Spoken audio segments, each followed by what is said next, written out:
Antes de saber o sim, precisamos saber algumas coisas, algumas informações.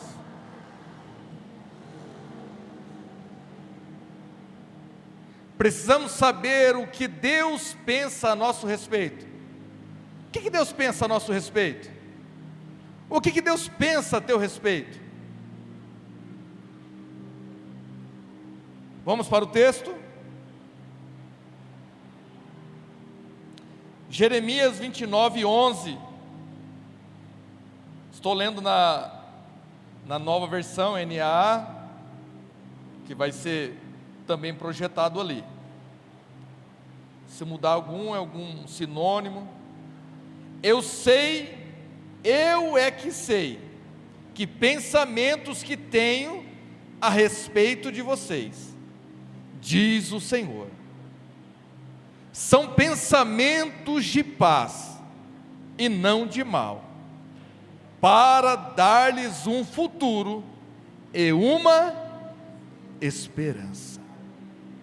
Então, qual é o pensamento que o Senhor tem a nosso respeito?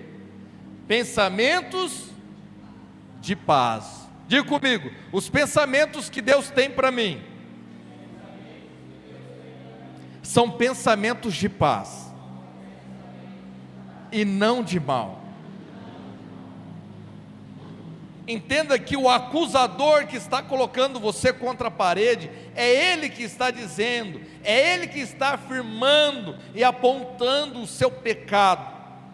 Mas o pensamento de Deus para você nessa noite, a partir de agora, tem que ser conforme a palavra nos diz, que é pensamento de paz e não de mal. Muitos falam, Deus está pensando mal de mim. Não, Deus está pensando bem de você. Sabe por que Deus está pensando bem de você? Primeiro, que apesar de saber todos os teus erros, você pode esconder do homem, você pode esconder do pastor, da igreja, mas de dois olhos de fogo, onipotentes, latentes, patentes, desses você não tem como esconder. Ele tudo vê, e ainda assim tem pensamentos de paz a teu respeito. Nós que muitas vezes não conseguimos nos perdoar, muitas vezes pedimos oração, nós fazemos oração, Senhor, perdoa-nos, Senhor. E o Senhor, a palavra diz que Ele lança fora, Ele lança no mar do esquecimento. Aí daqui a pouco você vai lá e ora de novo, e o Senhor está orando sobre o quê? Pedindo perdão sobre o quê? Sendo que eu não lembro mais. Deus não tem dificuldade em perdoar pecado, é você que tem dificuldade de entender que Deus perdoa os teus pecados. Essa que é a diferença. O Evangelho é prático, Deus é um Deus prático, e Ele te fez para esse tempo. Então o pensamento de Deus é um pensamento de e não de mal. Então, o pensamento de Deus, já descobrimos aqui em Jeremias 29:11. Agora precisamos saber, antes de entrar no tema, qual é a vontade de Deus para você, que está descrito em Romanos 12:2. Qual será que é a vontade do Senhor para nós? Acho que quem frequenta aqui sabe, é a forma que eu termino aqui o culto. Romanos 12:2. E não vivam conforme os padrões deste mundo, mas deixem que Deus os transforme pela renovação da mente, para que possam experimentar qual é a boa,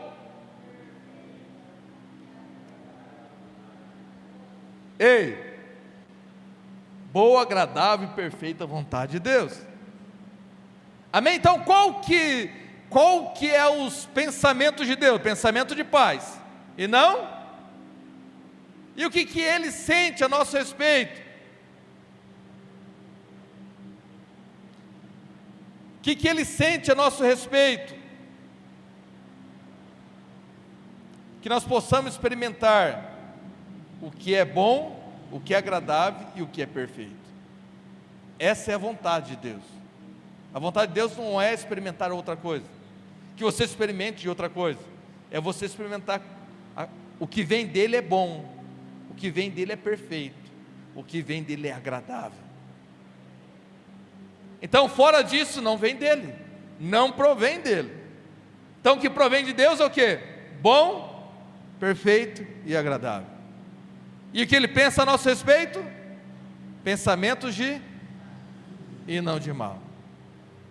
Então por que você entra na oração já dizendo, como se você estivesse em uma situação em que ele estivesse te acusando, está dizendo: filho meu, vem.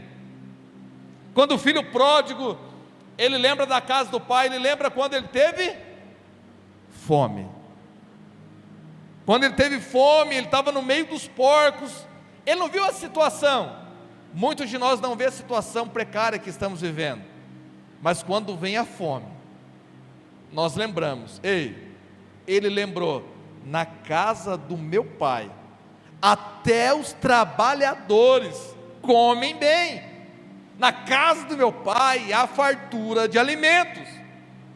E quando ele lembrou da casa do pai, ele muda a situação, uma situação frustrada, derrotada, uma situação contrária, ele levanta os porcos, que para o judeu é um animal impuro, ele sai daquela situação e levanta, tentando arrumar uma desculpa.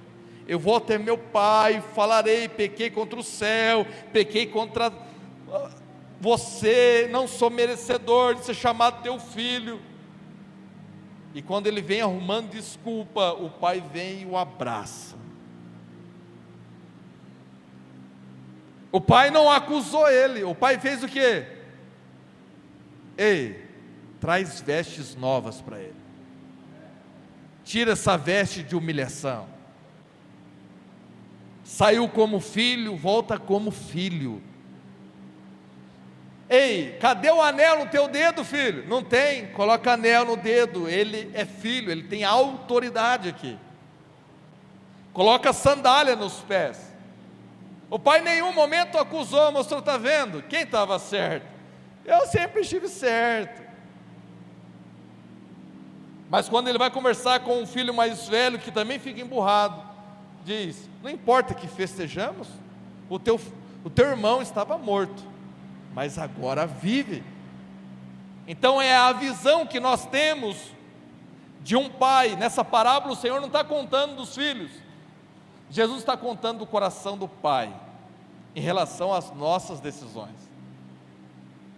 Pensamentos de paz e não de mal. Sabendo disso, nós podemos entrar então no tema, se Deus tem o nosso sim ou não.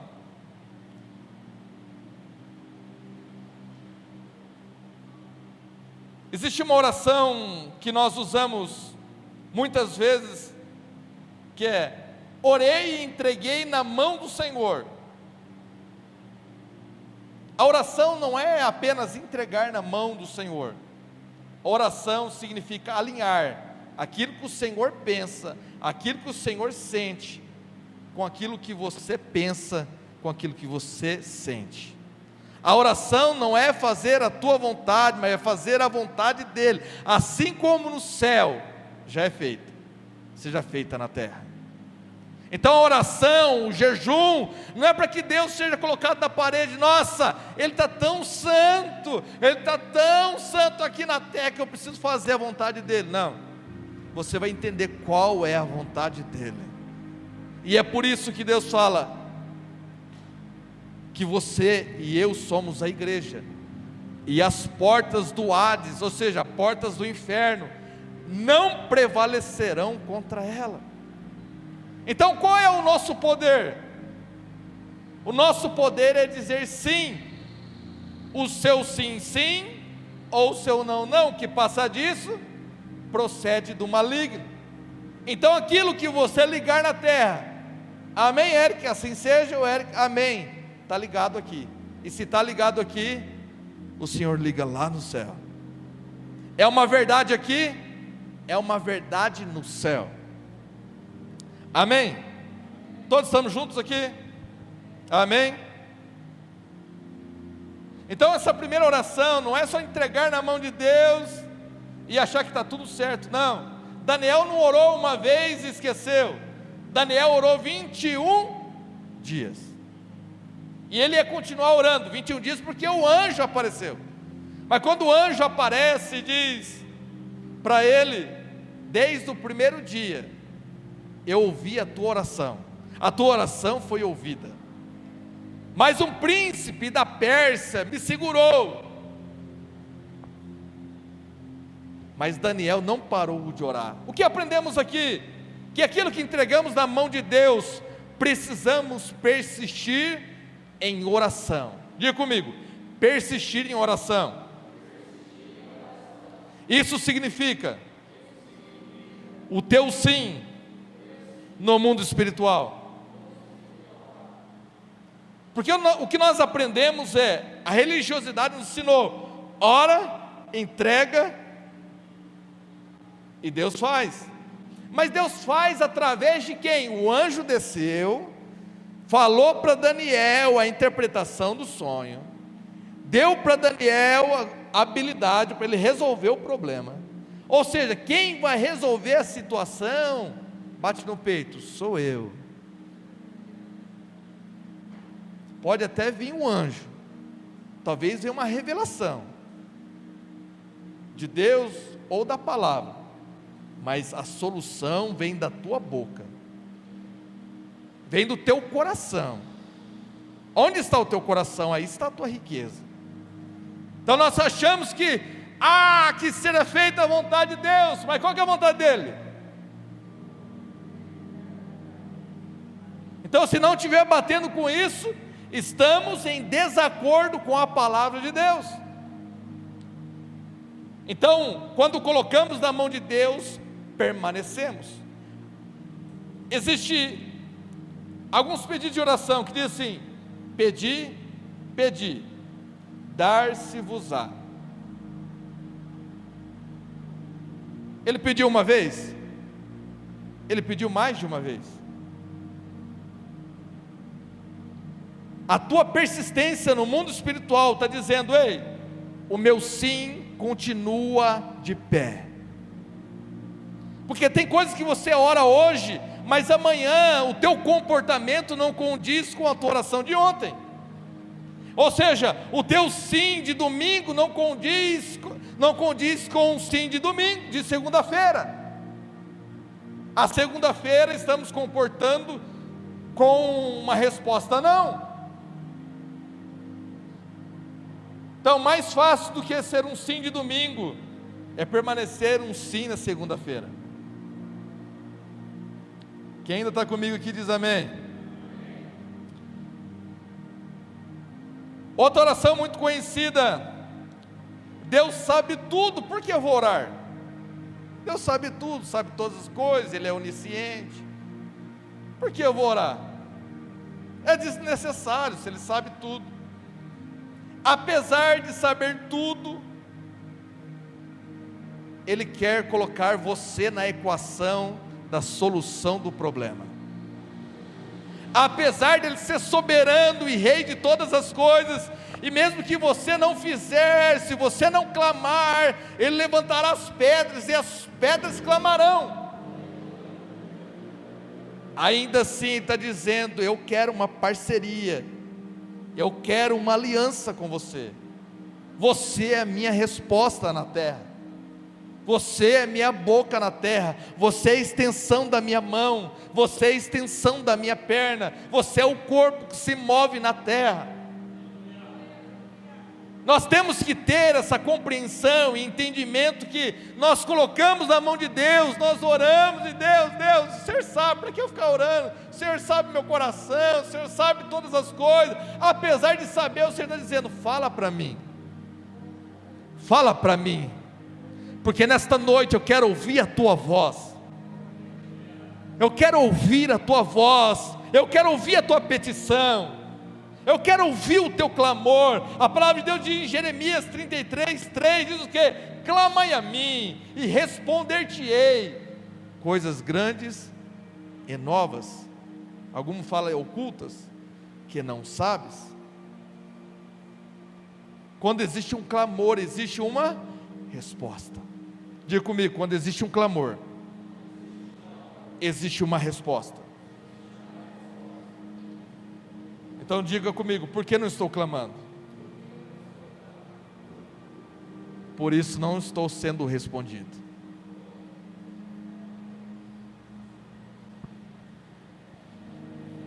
Tem alguém aqui ainda? E o Senhor começa a percorrer por toda a terra, e o Senhor começa a procurar os homens, as mulheres que dizem sim para Ele. Deus não está procurando currículo, Deus não está procurando certificado, Deus não está procurando conta bancária, Deus está procurando pessoas que dizem: Senhor, eis-me aqui, rendido estou a Ti. Não importa a posição social, não importa o status social que eu sou, não importa nada, eu sou Teu, faz de mim um instrumento nas Tuas mãos. Deus está procurando verdadeiros adoradores. Se existe verdadeiros, porque existe mentirosos adoradores. Então nós temos que saber, se Ele falou de verdadeiros adoradores, porque muitos mentirosos se infiltraram. E nós temos que adorar Ele de que forma? Em verdade e em espírito. Em espírito e em verdade. Esse é o padrão de adoração do céu. Verdade, espírito, espírito em verdade, espírito em verdade. Por isso que os 4 seres viventes, por isso que estão ali, cheios de olhos, olhando para Ele, contemplando e dizendo: Santo. Aí eles vão olhando e diz que são cheios de olhos esses 4 seres viventes, que estão diante do trono, que está descrito em Apocalipse, e diz que quanto mais eles veem, mais eles dizem: Santo. Porque quanto mais você contempla, mais você vê beleza naquele que é santo. A santidade dele traz a eternidade dentro de você. E a eternidade que você achava que você conhecia, quanto mais você conhece dele, mais dele tem para ser conhecido. Por isso que todo homem e mulher cheio da presença de Deus é homem e mulher que anda como Cristo. Como Cristo andou sobre a terra? Aprendei de mim, que sou manso e humilde de coração. Sabe, Deus abate o soberbo. Deus resiste à oração do soberbo, mas Deus dá graça aos humildes. A humildade não significa roupa, a humildade significa um coração voltado ao Rei da Glória, reconhecendo que Ele é Senhor, que Ele é Salvador e nós somos seus servos. Estamos aqui neste tempo para um propósito determinado, o qual cada um de nós um dia irá e prestará conta de tudo aquilo que foi confiado nas nossas mãos.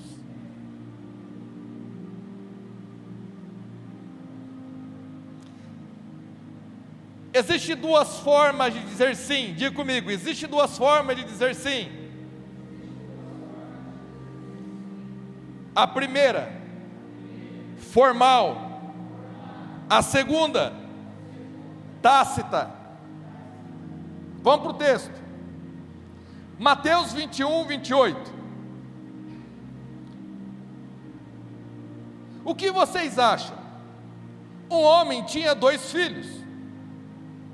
Chegando-se o primeiro, disse: Filho, vá hoje trabalhar na vinha. 29. Ele respondeu: Não quero ir. Mas depois, arrependido, foi. Versículo 30. Dirigindo-se ao outro filho, o pai disse a mesma coisa. E ele respondeu: Sim, Senhor. Mas não foi.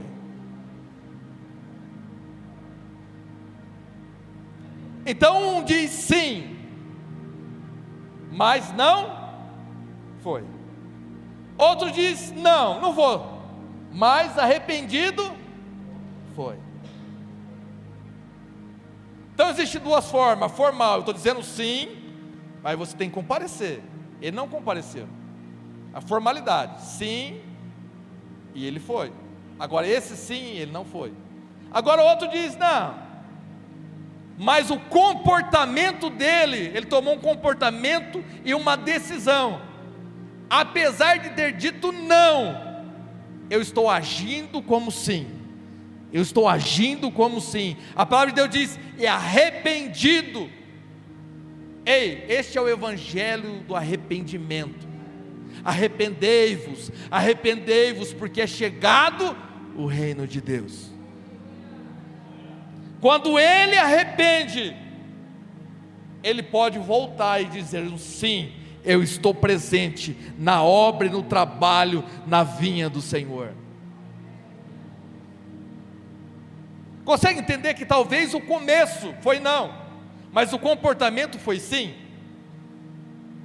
Porque o arrependimento é uma mudança de rota. É uma mudança de rota. Sabe por que muitas pessoas não mudam?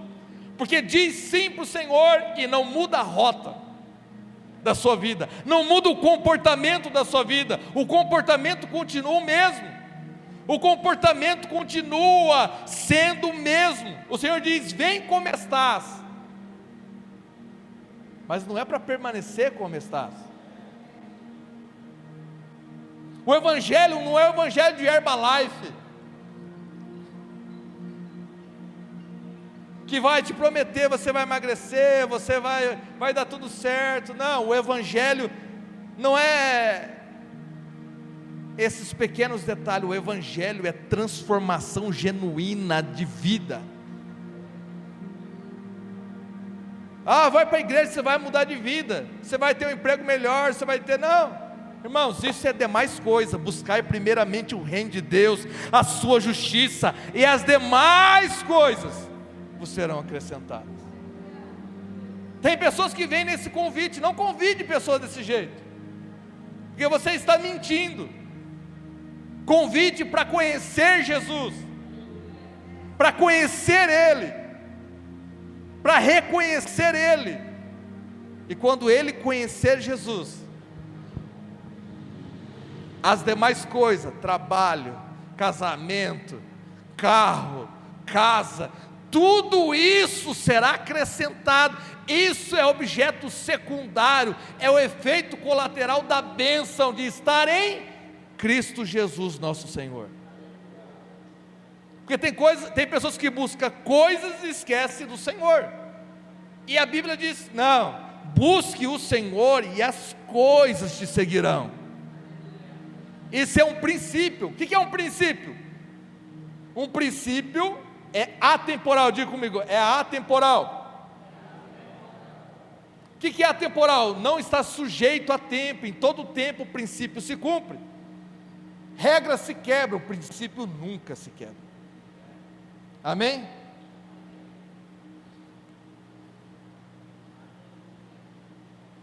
Existe uma salvação que não seja por Jesus?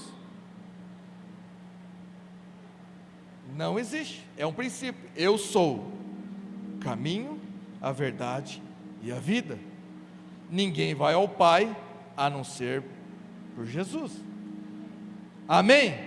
Então é um princípio, não tem outro caminho, não tem outra verdade, não tem outra vida fora de Cristo. Então respondemos os dois sims aqui. Eu não sei qual sim que você está.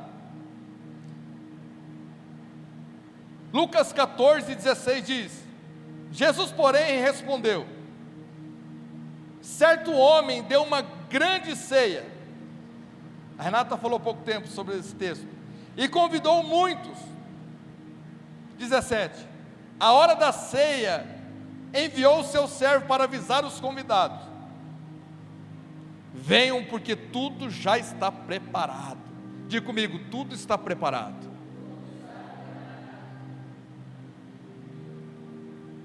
O que falta? O nosso sim.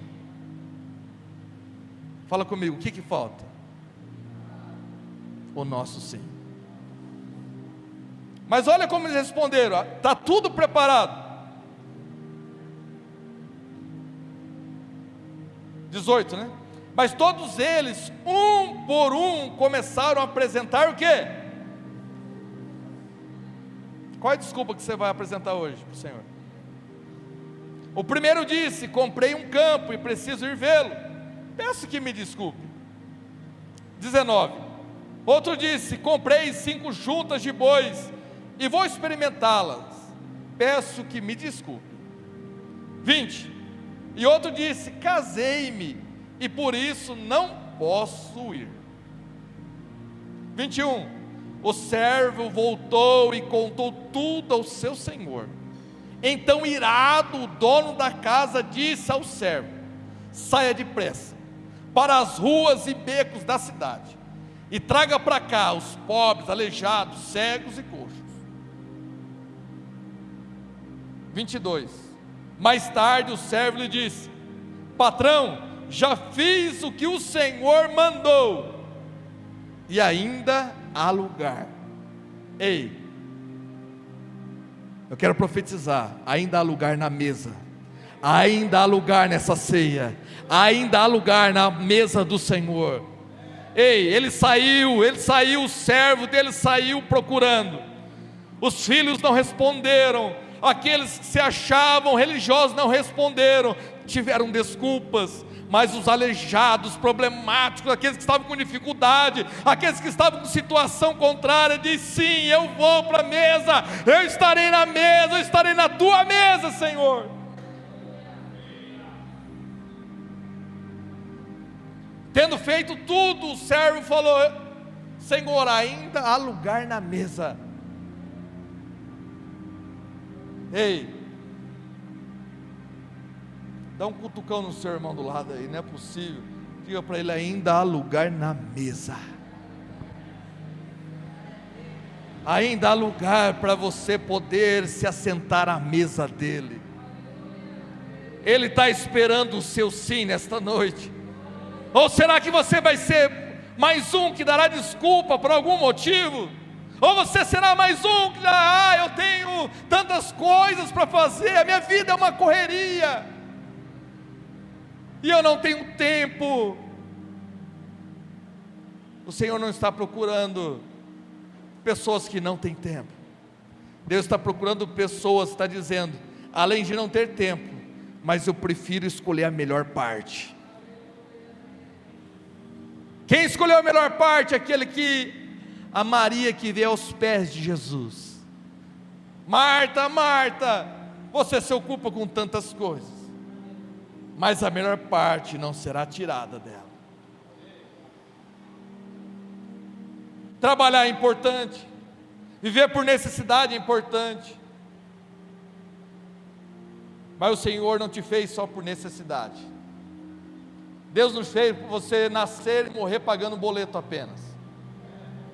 Deus te fez, te criou para que você viva uma vida de propósito.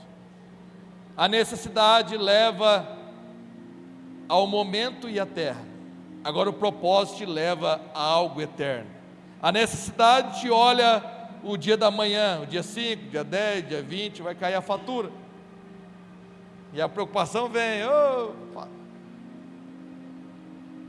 Senhor, tira o gafanhoto aí, tira o esse gafanhoto está destruindo aí, deixa eu vir na fatura desse cartão. Mas na hora de passar é gostoso. Tchau. Que 30 dias, quando esse dia vem. Esse dia vem. Mas você não é só isso. Deus não te chamou só para isso. Deus te chamou para viver uma vida de propósito, uma vida ao qual Ele, na linha do tempo da eternidade, te colocou agora.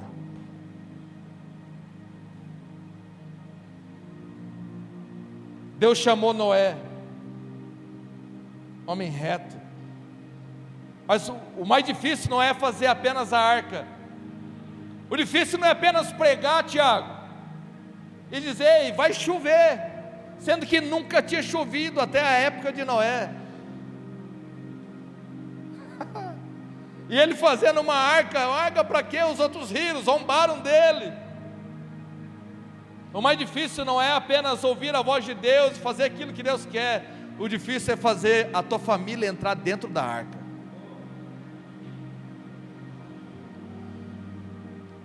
Ainda que os outros não acreditem, mas que a tua família acredite e entre dentro da arca, entre dentro da promessa que Deus te chamou para viver. Sabe, porque fazer a arca é uma loucura. Não chovia, falava para as pessoas zombavam. Ei, mas aquele que conhece o teu dia, o teu levantar, o teu deitar, essa pessoa que sabe o teu acerto e o teu erro, é essa pessoa que importa.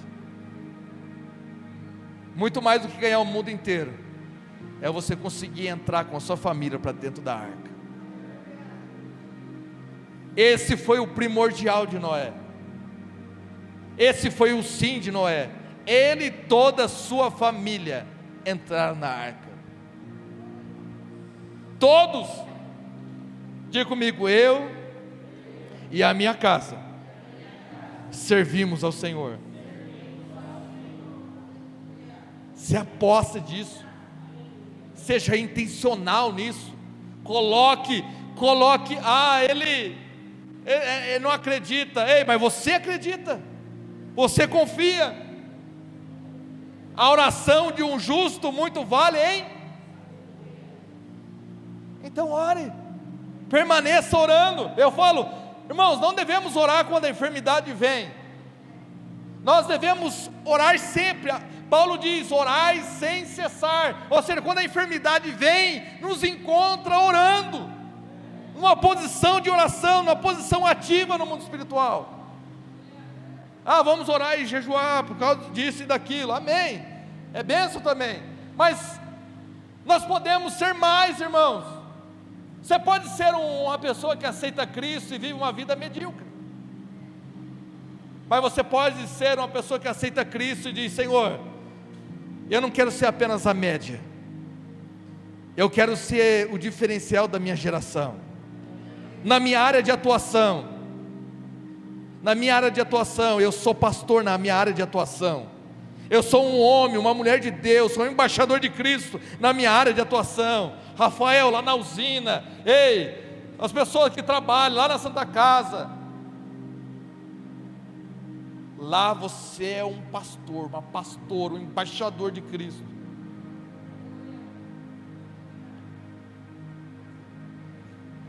Na embaixada da Rússia no Brasil, se alguém cometeu um crime dentro da embaixada da Rússia no Brasil, advogado aqui, me ajuda aqui, vai estar cometendo o crime brasileiro ou o crime russo.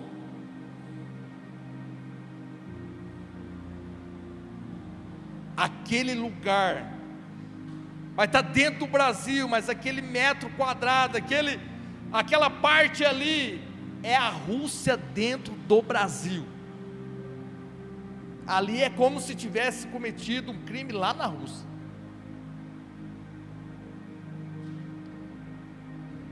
Quando o Senhor diz: onde estiverem 2 ou 3 em meu nome, reunidos em meu nome, ali eu estarei. É assim? Irmãos, isso era uma prática romana. Quando tinha 2 ou 3 romanos em qualquer lugar do mundo, quando eles se reuniram, eles podiam julgar. Ali era Roma, em qualquer lugar. Ou seja, o Senhor pegou um conceito existente e trouxe a facilidade de entendimento. O Senhor não traz algo para que você encontre dificuldade, não, para que você encontre facilidade nele. Consegue entender os romanos? Se Roma tivesse na Grécia, tivesse 3 reunidos ali e um criminoso, eles reuniam, ali eles podiam aplicar a lei romana. Amém? É por isso que Paulo, quem? Paulo teve facilidade, entendimento sobre a eclesia que o Senhor nos chamava. Por quê? Porque Paulo entendia, e ele era cidadão tanto judeu como romano. Então ele teve essa facilidade. É por isso que ele escreveu 13 cartas no Novo Testamento. É por isso que ele pregou para os gentios. É por isso que ele teve e foi chamado pelo próprio Cristo. Amém? Alguém está aqui ainda? O Senhor tem seu sim?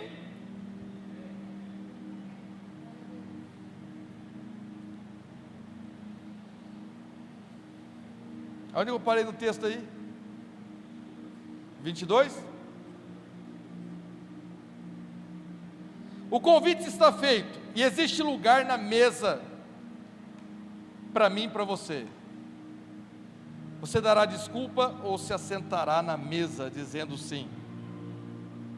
Não tem como se assentar na mesa se não houver arrependimento e se não houver sim. Esse sim muda completamente.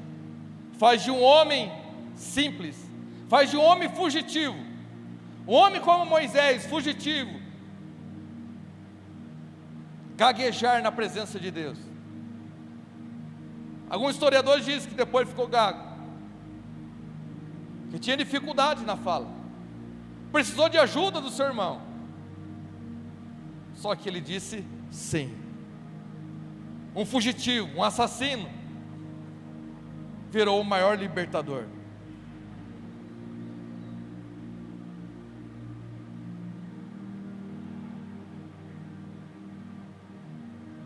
Você está a um sim de uma grande transformação na tua vida. O seu sim significa meus sentimentos. Diga comigo, meus sentimentos, meus pensamentos, minhas fraquezas, tudo que sou, tudo que serei, levo cativo aos pés da cruz. O seu sim significa isso. Não importa mais o que você pensa, não importa mais o que você está sentindo. Ah, pastor, mas hoje eu não estou bem para cantar. Ainda assim você canta. Eu não estou bem hoje para orar para o irmão. Ainda assim você ora. Ah, pastor, eu não estou bem hoje para fazer um aconselhamento. Ainda assim você aconselha. Por quê? Porque o seu sim já foi dito na cruz. Que o seu sentimento prevaleça sempre o do Senhor, não o seu. Que os seus pensamentos prevaleçam o do Senhor e não os seus. Que os seus sentimentos, pensamentos, fraquezas, o Senhor se manifeste com fortaleza, para que possa aperfeiçoar em você no momento de fraqueza. Lucas 9, 23. Jesus dizia a todos: se alguém quer vir a mim, se alguém quer vir após mim, negue a si mesmo, dia a dia, tome a sua cruz e siga-me. O sim não é só quando aceita Jesus aqui. O sim é na segunda-feira, é na terça-feira, é na quarta, é na quinta, é no sexta, é no sábado, é no domingo, é na primeira semana, é no primeiro mês, é no primeiro ano, daqui uma década, é na adversidade, é na tempestade. Ei, será que Deus tem seu sim na adversidade? Será que Deus tem seu sim no meio da tempestade? Será que Deus tem seu sim no momento em que tudo diz não? Certa feita o Senhor estava ministrando e a multidão que amava caminhar com Ele diz: dura essa palavra. E a multidão começou a ir embora. Jesus olha para os seus discípulos e fala: e vocês? Vão vocês embora também?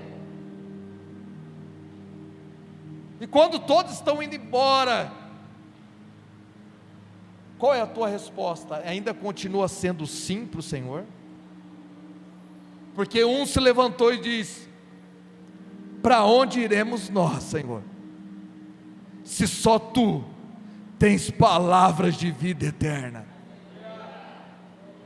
Sabe, o nosso sim tem que ser tão convicto, que quando até mesmo o Senhor diz: e vocês? Vão vocês também?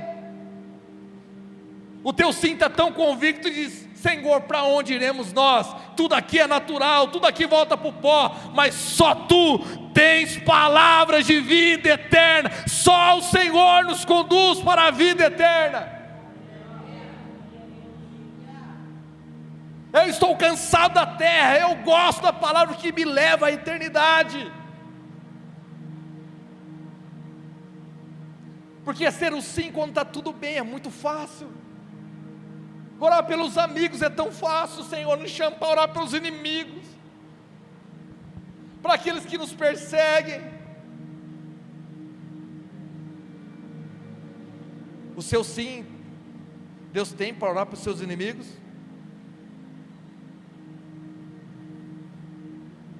Porque muito mais que ser um cristão, temos que revelar o falso cristão.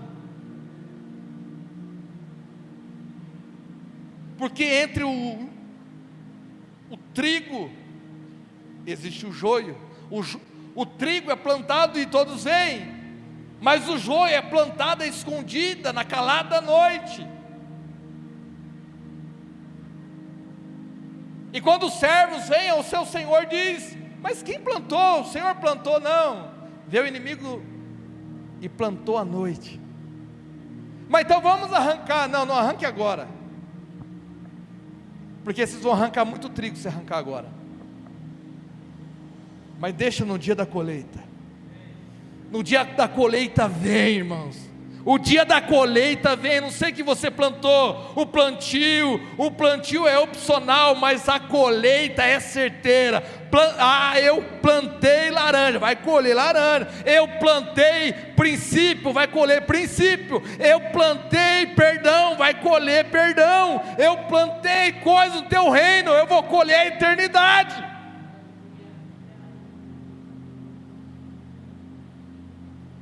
Vem o dia da colheita, Ele é cirúrgico. O Senhor diz que a palavra dele é como uma espada de dois gumes, tão penetrante, que faz separação entre alma e espírito, juntas e medulas, e é apta para discernir a intenção do coração.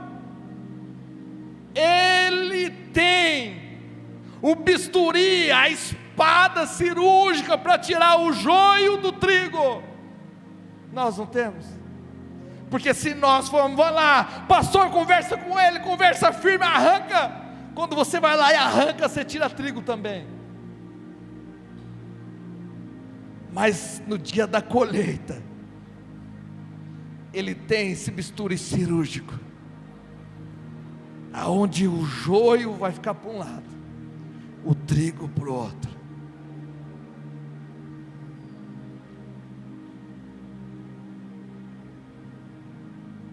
Ainda que haja joio no meio da tua plantação, continue crendo que o seu sim, na presença do Senhor, um dia haverá colheita, e o Senhor tirará do meio de vocês, no meio da tua vida, no meio do coração que está te machucando, essa adversidade. Deus tem seu sim nessa noite?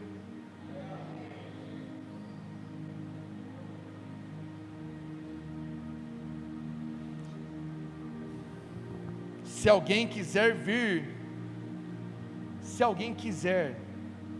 é obrigatório? É obrigatório? Alguém colocou a espada na tua garganta para aceitar Jesus? Ninguém pode falar: eu aceitei Jesus, mas eu não sabia, foi meio que de engano, foi meio que sem querer, eu fui estava legal e eu acabei indo. Irmão, desculpa, pare de dar desculpa. Vamos ser crente, vamos ser cristão verdadeiro. Se alguém quiser vir após mim, negue a si mesmo, faça a sua vontade, negue a si mesmo, dia a dia, tome a sua cruz. Ou seja, existe uma responsabilidade sobre as tuas costas, existe uma responsabilidade. Agora você é filho da luz, aonde você vai, as pessoas se incomodam com você. Você fala: mas eu não tenho nada. Não, você não entendeu quem você é. Você é filho da luz. Aonde você vai, você leva a luz aonde havia trevas. E é por isso que as pessoas te invejam, é por isso que as pessoas querem te machucar, é por isso que as pessoas querem falar mal de você, é por isso que as pessoas te perseguem. E você não entende. Eu não estou falando nada, nem fiz nada para ninguém, porque a luz incomoda os demônios. Quando você joga uma luz, você vê a imperfeição da parede, você vê as imperfeições. Então quando você chega, as pessoas começam a sentir: eu estou tão errado, essa pessoa está... Você não falou nada, mas aquele que é santo e eterno está dentro de você, já está trabalhando naquele lugar. E os demônios daquele lugar estão querendo fazer o quê?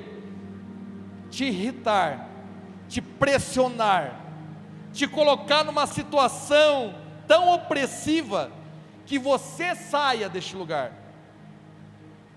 Mas eu tenho uma frase que eu amo muito, que é: quando a opressão vem, você tem que ir com tanta força na presença do Espírito Santo, você vai oprimir a opressão, e a opressão vai correr de você. Porque se as pessoas estão incomodadas, você não falou nada, você ainda nem falou nada, é porque o Espírito de Deus está falando: ei, aqui agora faz parte da embaixada do reino. E os demônios não querem ceder, mas a palavra de Deus diz: resistir o mal, e ele... Então resista, tenha compostura, tenha posição, não recue. Falaram de você, mas falaram, eu fiquei chateado. Ei, postura.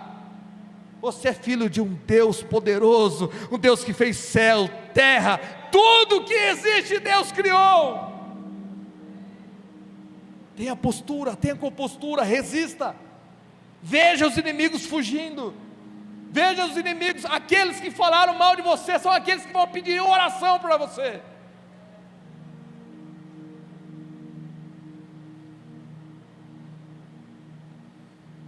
Gálatas 2:20, logo, já não sou eu quem vive, mas Cristo, e esse viver que agora tenho na carne, vivo pela fé no Filho de Deus, que me amou e se entregou por mim. Amém? Então não é mais você que vive, irmão. Irmão, não é mais você que vive, não. Não adianta querer rodar a baiana, não. É o Espírito Santo agora que vai trabalhar o domínio próprio em você. Você queria falar, eu quero falar umas verdades aqui. E o Espírito Santo fala: ei, acalme-se, fique no domínio próprio, porque eu vou agir aonde você não pode agir. Eu vou agir.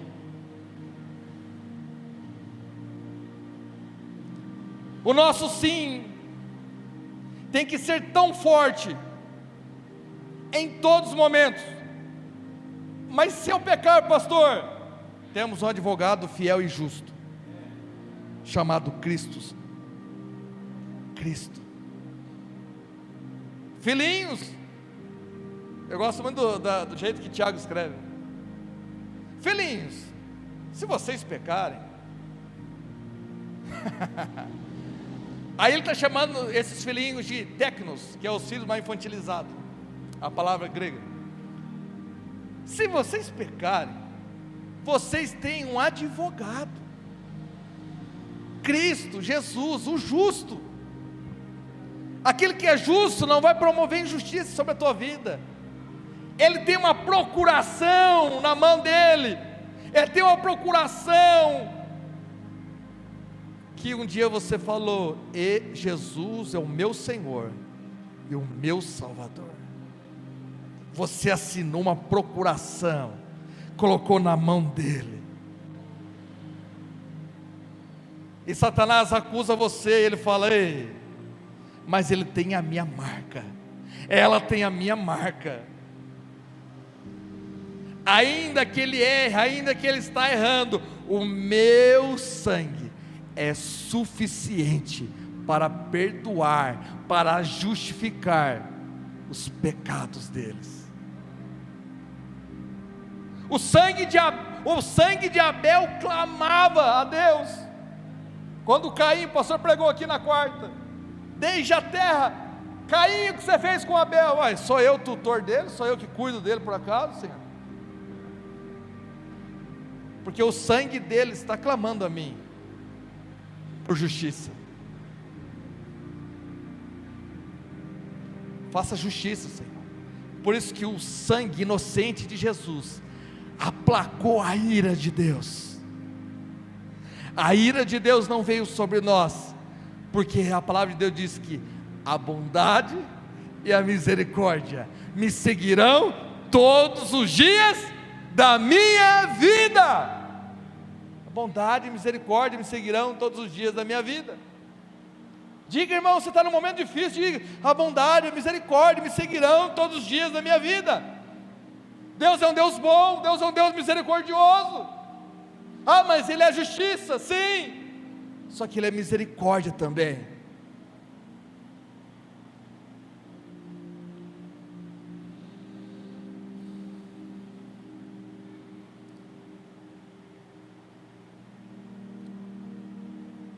E entro nessa conclusão dizendo: havia um leproso que se expôs completamente. Existia uma lei judaica, que quando o sacerdote constatava a lepra, ele tinha uma carta, ele tinha um papel, um documento, e esse documento, ele não podia mais entrar em sua casa, ele não podia entrar mais na cidade, ele não podia entrar mais no templo, não podia entrar mais na sinagoga. Agora ele estava condenado a viver à beira do caminho, e se encontrasse pessoas, ele tinha um sininho na mão, e tinha que falar: leproso, leproso, leproso sou, para que desse tempo da pessoa esperar, e eles ficar na beira do caminho, para que as pessoas passassem. Então perdia totalmente o direito de dignidade humana, completamente. Não vê mais sua família, não vê esposa, não vê filho, ficar à beira do caminho. Quando vê uma pessoa, você tem que gritar. Imagina, nós em pecado, como nós pecamos todos os dias, a misericórdia do Senhor vem e nos alcança, nós, pecado, pecado. Imagina isso, Cristo vindo ser pecado. E Jesus veio, Jesus passando, Ele entrou em um ambiente que não podia entrar. Ele tinha que ter gritado, ele tinha que ter ficado de canto. Mas quando ele viu o Messias passando, ele não se controlou, ele não conseguiu se comportar conforme a lei judaica, como as regras judaicas, mas ele entrou na presença de Jesus. Ele se expôs e disse: se tu queres, tu podes me fazer limpo, ou pode me purificar, depende da tradução. Sabe o que o Senhor responde? Vamos para o texto. Mateus 8:2.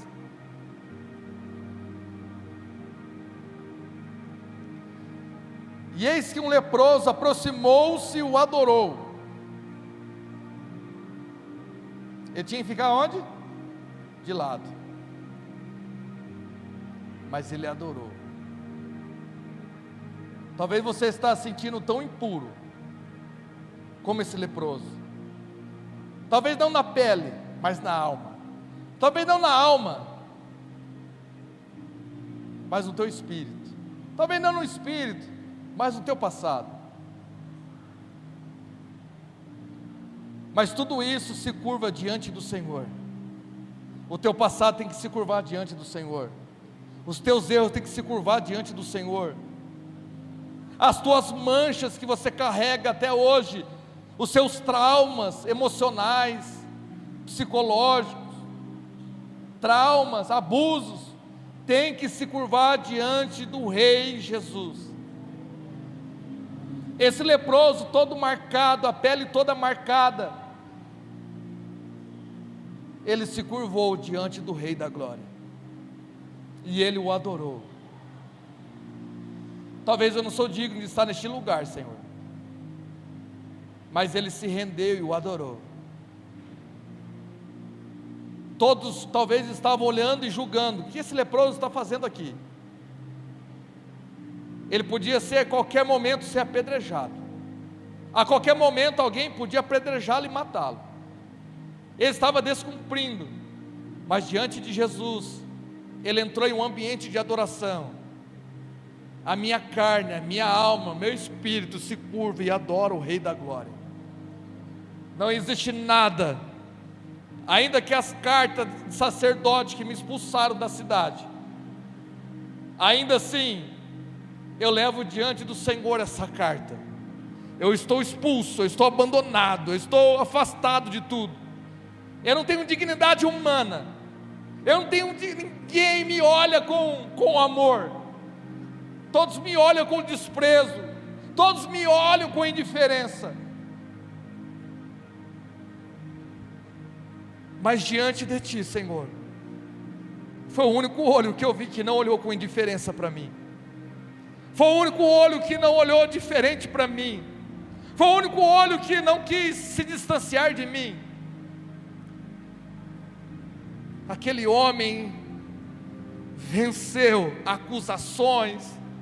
Talvez alguém que não tocou porque tinha medo de pegar lepra, mas estava acusando: aonde esse rapaz está? Ele não pode, é um leproso, é um manchado, é uma pessoa que tem que ficar no canto, ele está condenado à morte, está condenado.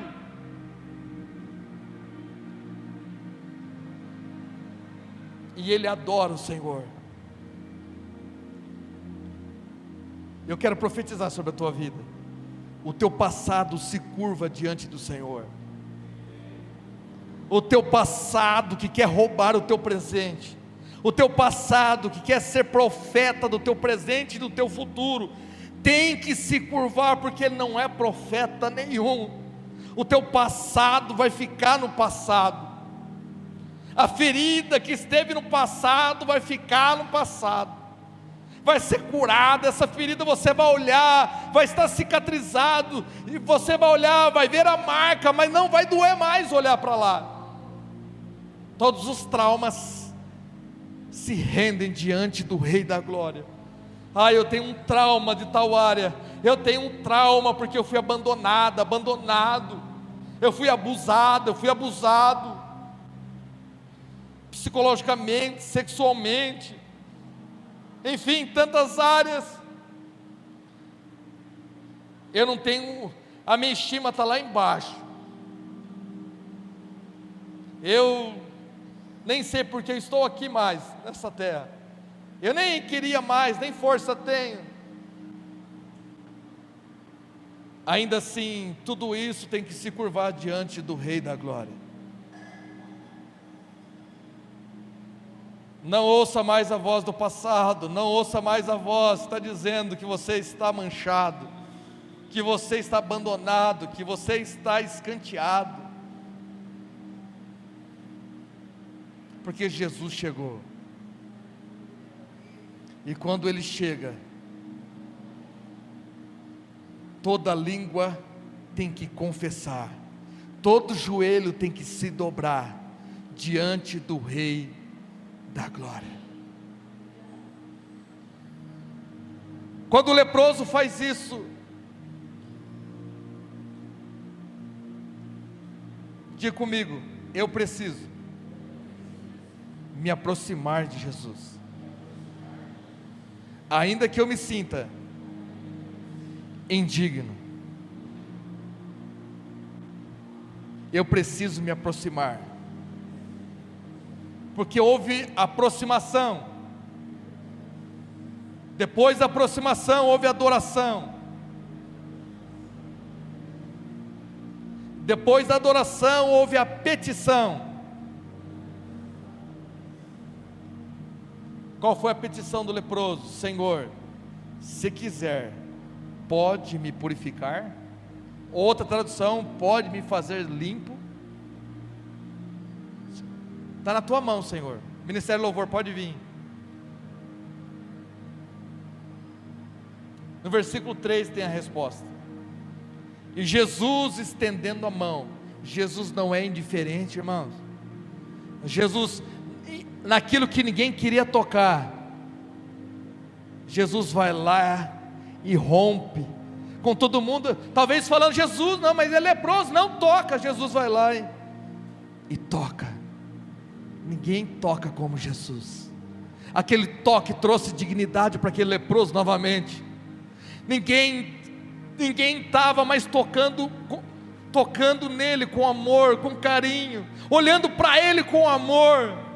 E o Senhor responde no versículo 3 dizendo: e Jesus estendendo a mão, tocou nele dizendo: quero. Sim, fique limpo. E no mesmo instante ele ficou limpo de sua lepra.